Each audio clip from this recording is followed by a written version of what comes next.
You've probably heard of the world-changing inventions, the ones that shaped industries, saved lives, or made our daily routines easier.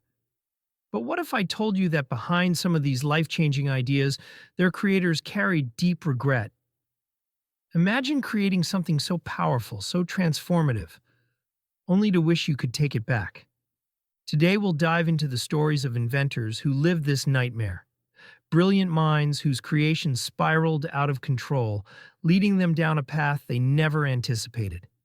Some of these inventions were meant to benefit humanity, but the consequences were far darker than anyone could have imagined.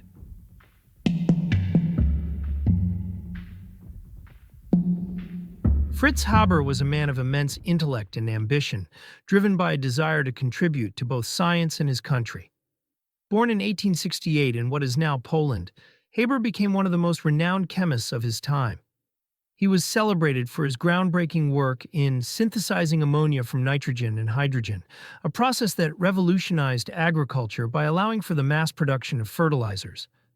It was a discovery that could feed the world, and for this he was awarded the Nobel Prize in Chemistry in 1918, but the shadow cast by his later work would eclipse even the brightest of achievements. During World War I, Haber's patriotism took a dark turn. When Germany, desperate for an advantage in the brutal trench warfare, sought new ways to break the deadlock, Haber saw a chilling opportunity. He proposed the use of chlorine gas as a weapon, arguing that it could incapacitate enemy troops more effectively than conventional methods. Haber personally oversaw the first successful large-scale deployment of chlorine gas on April 22, 1915, during the Second Battle of Ypres. Clouds of toxic yellow-green gas rolled across the battlefield, suffocating soldiers in its path. Thousands died in agony, their lungs seared by the poisonous fumes. While his military peers celebrated the success of the attack, Haber's wife Clara saw the invention as a horrifying betrayal of science. A brilliant chemist herself, Clara had long struggled with her husband's increasingly militaristic pursuits. But this, using chemistry to kill, was more than she could bear. She saw the deployment of poison gas as an abomination, a perversion of the scientific knowledge meant to improve life, not end it. Despair consumed her as she realized what her husband's brilliance had unleashed upon the world. On May 2, 1915, just days after Fritz Haber returned from the battlefield, Clara took a tragic step. Using Haber's service revolver, she shot herself in the chest in their garden. She died the next morning, leaving behind a note that expressed her devastation over his role in the war. Some accounts suggest that their teenage son, Hermann, was the one to find her, an event that would haunt him for the rest of his life. Clara's suicide was a brutal indictment of Haber's actions, but even then he pressed on. Just days after her death, he left again for the front lines to oversee the continued use of chemical warfare. However, as the war dragged on and the world recoiled at the horrors of poison gas, public opinion began to shift. Though Haber remained a figure of national pride in Germany for a time, his legacy became irreversibly tainted. Years after the war, Haber's regret became more apparent. Though he had always been a driven man, his public remarks began to carry an air of disillusionment. In one instance, he said, "During peacetime, a scientist belongs to the world, but during wartime, he belongs to his country." This line captures the deep conflict within him, between his desire to contribute to science and the role he played in mass death. His once unshakable confidence in his work began to wane as he realized the magnitude of the suffering he had helped create. The toll of the war, his wife's death, and the growing criticism of chemical warfare eventually broke Haber's spirit. By the end of his life, he had been ostracized by both the scientific community and the German government. After the war, he spent years in exile, unable to return to Germany because of his Jewish heritage and his complicated past. His final years were filled with regret, haunted by the realization that his genius had been used to create tools of unimaginable suffering. Fritz Haber died in 1934, but his legacy is as complicated as it is tragic. On one hand, his work in chemistry saved millions of lives through agricultural advancements.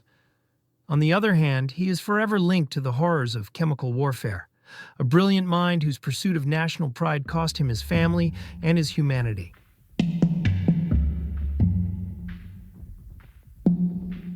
In the early 1990s, Dr. Richard Sackler and Purdue Pharma set out to revolutionize pain management. They introduced OxyContin, a prescription painkiller they believed could change the lives of millions suffering from chronic pain. The drug's innovative time-release formula promised long-lasting relief, reducing the need for frequent dosing and, as Sackler and his team thought, minimizing the risk of addiction. For a moment, it seemed like a medical breakthrough. OxyContin was hailed as a wonder drug. Doctors across the United States embraced it, writing millions of prescriptions as demand surged. Patients found relief they hadn't experienced before, and for a time, OxyContin appeared to be the miracle cure for those suffering from severe, often debilitating pain. Sackler and Purdue Pharma were lauded for their innovation. But beneath the surface, a far more sinister story was unfolding. Soon the cracks began to show. What was initially marketed as a low-risk, time-released painkiller turned out to be highly addictive. Instead of providing long-lasting relief, many patients found themselves craving more frequent doses as the drug's effects wore off faster than promised. In communities across the U.S., addiction rates skyrocketed, leading to a deadly opioid crisis. What had started as a quest to alleviate suffering spiraled into an epidemic of addiction, overdose, and death. Dr. Sackler, once proud of his creation, was now at the center of a national catastrophe. As lawsuits mounted and accusations of deceptive marketing practices grew louder, Purdue Pharma faced a tidal wave of scrutiny. The company was accused of downplaying the risks of addiction and aggressively pushing the drug on doctors. Sackler, too, became a public figure of scorn. Once the architect of a groundbreaking drug, he was now viewed as the man behind an epidemic. In a rare statement, Sackler expressed a deep sense of remorse over what OxyContin had unleashed. "If we had known then what we know now, we would have acted differently," he admitted, acknowledging the devastating consequences of their actions. His words, however, did little to soothe the pain felt by thousands of families who had lost loved ones to opioid addiction. The weight of his regret was undeniable. What had been envisioned as a drug to alleviate pain had instead created untold suffering.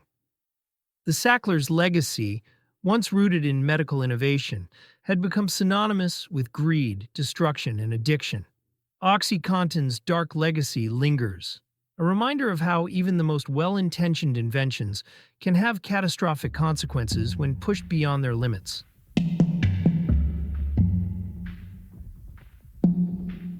In the early 20th century, nuclear power was hailed as the energy of the future.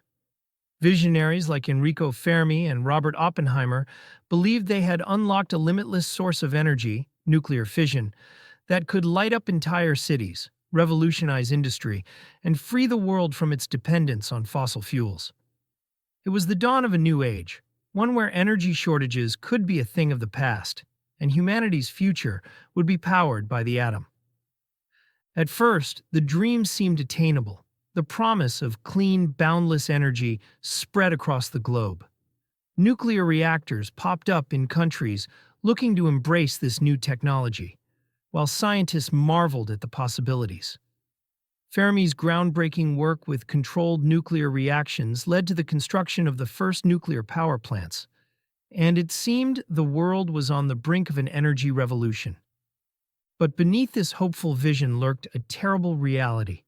Nuclear power had another, far darker application. While fission could be used to light up cities, it could also be used to destroy them. Oppenheimer, who played a key role in the Manhattan Project, watched in horror as his work culminated not in progress, but in devastation. When the bombs were dropped on Hiroshima and Nagasaki, Oppenheimer saw the unimaginable power of nuclear fission used to annihilate human life on an unprecedented scale. The world was forever changed. His remorse was deep and palpable.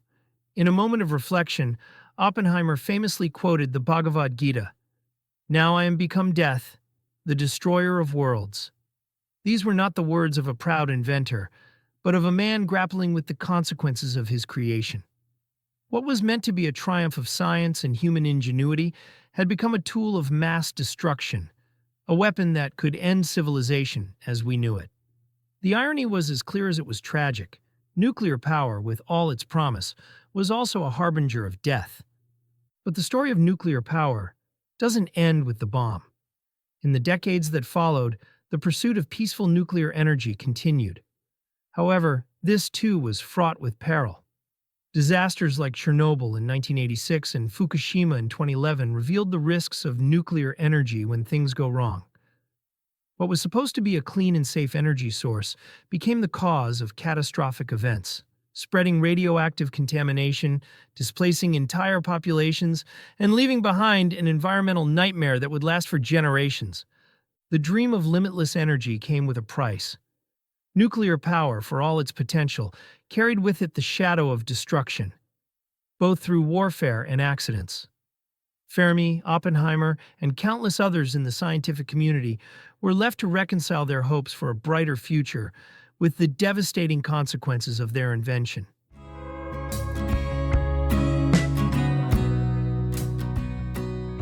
These inventors changed the world, but not in the way they intended.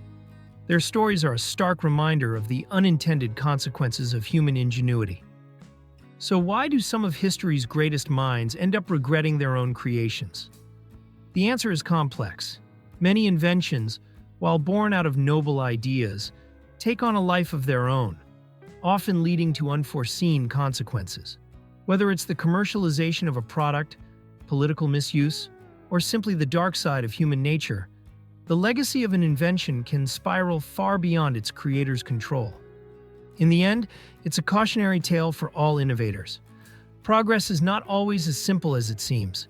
It's a reminder that the pursuit of greatness often comes with a heavy price, and sometimes that price is regret. If you enjoyed this dive into the hidden side of invention, make sure to hit like, subscribe, and ring the bell for more thrilling stories of forgotten inventions, mysteries, and the unexpected twists of human ingenuity.